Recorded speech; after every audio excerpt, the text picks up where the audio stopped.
ಈ ಹೊಗೆಯನ್ನ ಕಾಣಬಹುದು. ಇದು ಬಿಸಿ ನೀರಿನಿಂದ ಆಗಿದೆ. ಹೊಗೆಯನ್ನ ಇಲ್ಲಿ ಕಾಣಬಹುದು ನೀವು.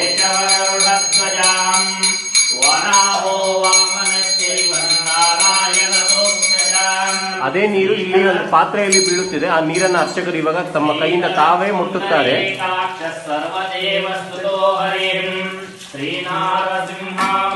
ಆ ನೀರನ್ನು ಈ ಪಾತ್ರೆಯಲ್ಲಿ ನೋಡಬಹುದು. ತಣ್ಣಗಾಗಿ ಹೋಗಿದೆ. ಇಲ್ಲಿ ಇನ್ನೊಂದು ಘಟನೆಯನ್ನ ಕಾಣಬಹುದು. ಅದೇ ನೀರನ್ನ ಪಾದದಿಂದ ಅಭಿಷೇಕ ಮಾಡಿದರೆ ಸಾದಾ ಬಿಸಿ ನೀರಾಗೇ ಇರುತ್ತದೆ ಹೊರತು ತಣ್ಣೀರಾಗಿ ಮಾರ್ಪಾಡಾಗುವುದಿಲ್ಲ. ಅದು ಈ ಘಟನೆಯನ್ನ ಇಲ್ಲಿ ಕಾಣಬಹುದು ನೀವು. ಶ್ರೀಧರ ಪುಂಡರೀಕಾಕ್ಷ ಸರ್ವದೇವಸ್ತುತೋ ಹರಿಂ ಶ್ರೀನಾರಸಿಂಹ ಮಹಾಸಿಂಹ ಸೂತ್ರಾಕಾರಂ ಪುರಾತನಃ. ಆ ಹೊಗೆಯನ್ನು ನೀವು ಕಾಣಬಹುದು. ಹೊಗೆ ಬರ್ತಾ ಇದೆ ಅಲ್ಲಿ. ಬಿಸಿ ನೀರಿಂದಾದ ಹೊಗೆ ಅದು.